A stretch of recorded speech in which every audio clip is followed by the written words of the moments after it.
Bonjour les amis, nouvelle vidéo aujourd'hui pour retrouver Youssef N'Di qui était l'invité de Toxin et qui va revenir pour nous sur le conflit en Iran, sur Trump, sur Israël, sur le pourquoi, le comment. Et puis il va nous faire aussi une révélation que nous avons entendue nulle part ailleurs. Mais juste avant d'en parler, comme d'habitude, n'oubliez pas de vous abonner, le pouce, le commentaire, le partage, le boost de la vidéo. Je remercie les donateurs sur Tipeee, je remercie tous ceux qui m'ont rejoint sur Patreon. On écoute Youssef N'Di et on en parle juste après. Je savais, en tout cas, moi je le savais depuis le début, c'est que les États-Unis et les Israéliens se dirigeaient vers une défaite stratégique face à l'Iran. Là, c'est officiel, puisque même la presse américaine, les grands médias américains et la presse israélienne le dit. C'est une défaite des Israéliens, une défaite de Netanyahou, une défaite des États-Unis. Aux États-Unis, on tempère un peu, on dit c'est une défaite des Israéliens, mais une victoire de l'Iran Oui. et des C'est États-Unis. ce que dit notamment Fox News. La réalité, c'est que c'est une victoire de l'Iran et de ses alliés russes et surtout chinois Oui. dans cette affaire. Les conséquences vont être énormes. Je vais pas aborder ici toutes les conséquences. J'ai écrit des articles sur le sujet et publié des chroniques vidéo sur le sujet. Mais ce qu'il faut dire, c'est que Donald Trump avait voulu, dès le début de son second mandat, négocier avec les Iraniens et donc rétro-pédaler par rapport à ce qu'il avait fait durant son premier mandat, c'est-à-dire mettre un terme, c'est lui qui a déchiré l'accord sur le nucléaire.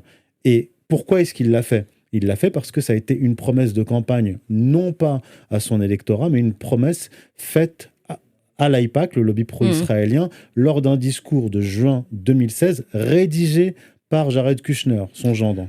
Alors attendez, parce que c'est important ce que vous dites, parce que là en plus on va rentrer dans le... Donc ce que vous voulez dire, c'est que finalement le Donald Trump des temps modernes regrettait déjà ce qu'il avait fait dans le premier mandat, c'est-à-dire notamment d'arrêter les négociations avec les Iraniens. Oui, sur le nucléaire. Il voulait revenir sur ces négociations pour plusieurs raisons. Et une des raisons, c'est qu'effectivement, comme l'a dit Pierre-Antoine, il y a des constantes géopolitiques des puissances anglo-américaines.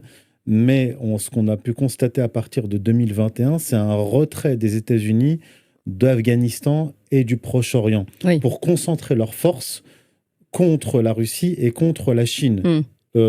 Août 2021, retrait des troupes d'Afghanistan. Oui, février 2022, guerre en Ukraine opposant l'OTAN et la Russie. Et augmentation de la contention militaire en Asie-Pacifique contre la Chine. Donc quand Trump est revenu aux affaires, il a voulu négocier avec l'Iran parce que son objectif, c'était, et d'ailleurs c'est dans le nouveau document stratégique de l'administration, c'est passer à une nouvelle stratégie pour maintenir la puissance américaine à une échelle globale.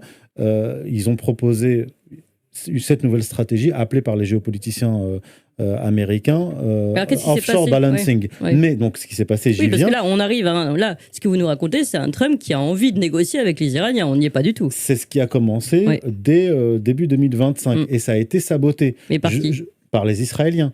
Les Israéliens ont saboté les premières négociations avec le Hamas. Puis ils ont saboté les deuxièmes négociations avec le Hamas quand ils ont bombardé le Qatar le 10 septembre.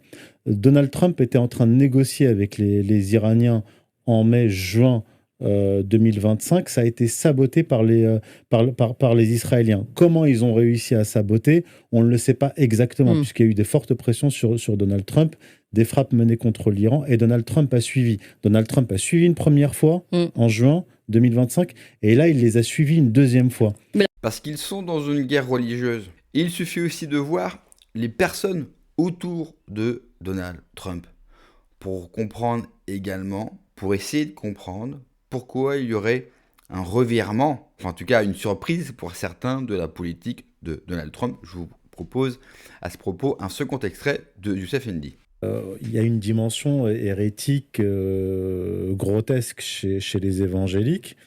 Mais ce qu'il faut bien comprendre, c'est que ces évangéliques américains, qu'ils soient sionistes ou non, parce qu'en fait, aux États-Unis, il y a entre 80 et 90 millions d'évangéliques, mais ils ne sont pas tous sionistes. Parmi eux, il y a entre 20 et 30 millions de sionistes, chrétiens sionistes, ce qui est quand même important. Mais en fait, pour comprendre cette importance à la fois démographique, idéologique des chrétiens sionistes, il faut remonter au XVIIe siècle. C'est au XVIIe siècle que va s'opérer cette fusion entre, d'un côté, ce qu'on peut appeler le millénarisme protestant. Il y a une poussée de fièvre au XVIIe siècle en Angleterre comme en Europe germanique et en Hollande, une poussée de fièvre messianique millénariste dans certains milieux protestants. Et à ce moment-là, il y a eu comme une fusion entre ces milieux-là, en tout cas des représentants de ce milieu-là, et le mouvement messianique juif. Et c'est ce qui est très peu connu, et ça c'est l'objet de mes travaux à l'époque, c'est que déjà à l'époque, dans les milieux messianiques juifs, il y avait ce qu'on peut appeler un proto-sionisme, puisque le proto-sionisme naît, je le fais remonter au XIIIe siècle dans les milieux kabbalistiques. Et donc à un moment donné, il y a cette fusion, cette influence du messianisme juif et proto-sionisme messianique juif dans les milieux protestants millénaristes. Mais alors, attendez, pardon, juste parce que est-ce que ces milieux protestants millénaristes ont également cet agenda eschatologique, c'est-à-dire accélérer la fin dernière? Oui, parce que déjà à ce moment-là, au XVIIe siècle, ils pensent, eux, les millénaristes protestants, qu'il faut, sous influence du messianisme juif, qu'il faut rapatrier le peuple juif en Terre Sainte. C'est ce qu'on va appeler au XVIIIe, XIXe siècle le mouvement restaurationniste, qu'il ne faut pas confondre avec l'autre restaurationnisme qui consiste à restaurer, soi-disant, le véritable christianisme, restaurer les Juifs en Terre Sainte pour accélérer le retour du Christ. Donc là, on est au XVIIe siècle. Or, ce concept accélérationniste de l'histoire, c'est un concept qui ne vient pas du protestantisme ni du christianisme. Il vient du milieu messianique juif que j'appelle le messianisme actif, qui va influencer les milieux protestants et qui va dévoyer finalement le protestantisme initial. Oui, bien sûr. Mais comme d'ailleurs il dévoie le judaïsme initial. Oui, bien sûr. Alors, et à ce sujet, Tucker Carlson, pour finir dans mes extraits, en a parlé dans sa grande vidéo que je recommande à tout le monde. Ça fait 3 jours que j'en parle à tous mes auditeurs, donc s'ils n'ont pas compris. Une vidéo du 2 avril concernant la fin de l'Empire américain mondial. Et à un moment donné, il y a une sortie intéressante il cite Franklin Graham, là, qu'on a vu il y a peu de temps. Et il dit, mais cette religion, d'ailleurs, il revient sur le livre d'Esther, en disant, on devrait s'intéresser au livre d'Esther parce que Dieu n'est pas cité dans le livre d'Esther. Et d'ailleurs, Martin Luther voulait enlever ce livre de la Bible, etc. Et dit-il, cette religion qu'on voit à l'œuvre là n'est pas la religion, n'est pas une religion chrétienne. C'est autre chose. Et cette autre chose est un mensonge. Et ce mensonge doit être dit. Voilà ce que dit Tucker Carlson. Je trouve que c'est particulièrement intéressant. Et c'est quand même, peut-être le journaliste le plus vu aux États-Unis. Donc, je suis complètement d'accord avec Clémence. Il faut arrêter, vraiment, d'arrêter de dire évangéliste chrétien. Les évangélistes n'ont rien à voir avec les chrétiens, avec le catholicisme et avec le bon Dieu. Ce sont des fanatiques, ce sont des hérétiques, tout comme le protestantisme. Et je pense qu'une des grandes erreurs de l'Église catholique, c'est de n'avoir pas assez traité le protestantisme comme une hérésie. Et aujourd'hui, nous voyons toute sa déviance. Quand j'entends l'expression chrétien sioniste, déjà là, ça m'alerte et ça m'énerve. Un chrétien, par nature, ne peut pas être sioniste. Un chrétien ne peut pas être l'allié avec des gens qui ne considèrent pas Dieu lui-même, qui considèrent que Marie est une fille de mauvaise vie, ne peut pas être allié avec des gens qui crachent à intervalles réguliers sur sa religion et sur son dogme. Clémence et Tucker Carlson, et je vous recommande bien sûr également la vidéo de Tucker Carlson à ce sujet, ils dévoient totalement le christianisme à des fins, bien sûr, fanatiques, religieux, messianiques, pour la branche sionisme d'Israël. Et de facto, bien sûr, ils nous entraînent et ils nous emmènent avec eux dans une guerre qui ne nous concerne pas. Et au pire, je vais même aller plus loin. Si guerre il y a, Eh bien, c'est contre eux. Moi, je pense que les pays chrétiens, et bien sûr la France, on devrait se mettre contre eux, politiquement parlant et militairement parlant. Nous n'avons rien à faire avec eux et nous devons justement protéger notre religion, notre dogme et rappeler qu'il n'y a rien de fanatisme et de fanatique dans le christianisme. Rappelez que le bon Dieu que vous voyez juste derrière moi n'est qu'amour.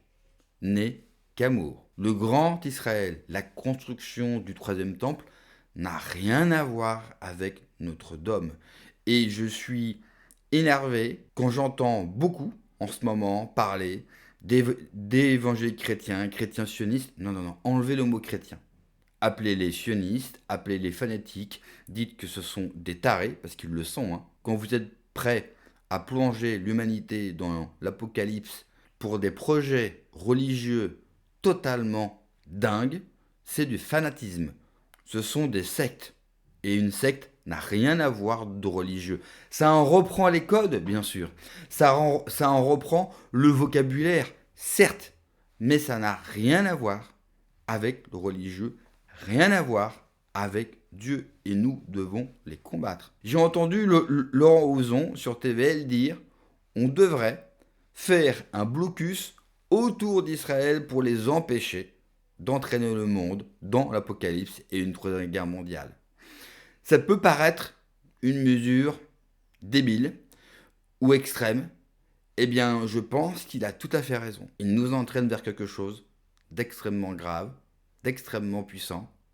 Et quand dans le même temps vous entendez Delphine Ernotte dire en commission parlementaire des généraux m'ont dit qu'il y aurait une guerre d'ici 2029, bien sûr, nous avons tous les yeux sur l'Ukraine, mais ça se trouve, ça ne sera pas en Ukraine que le théâtre d'opération ou que la troisième guerre mondiale va s'ouvrir. Et on peut être certain que ces fanatiques, que ces tarés veulent l'ouvrir et veulent commencer cette troisième guerre mondiale au Moyen-Orient. D'ailleurs, il y a eu un cessez-le-feu. Et qu'a fait Israël au moment même où le signez-le-feu est signé par l'Iran et par Trump? Eh bien, il bombarde le sud Liban, encore une fois. Merci d'avoir regardé la vidéo, les amis. N'oubliez pas, comme d'habitude, de vous abonner, le pouce, le commentaire, le partage, le boost de la vidéo. Prenez soin de vous. Que Dieu vous protège. Allez, ciao.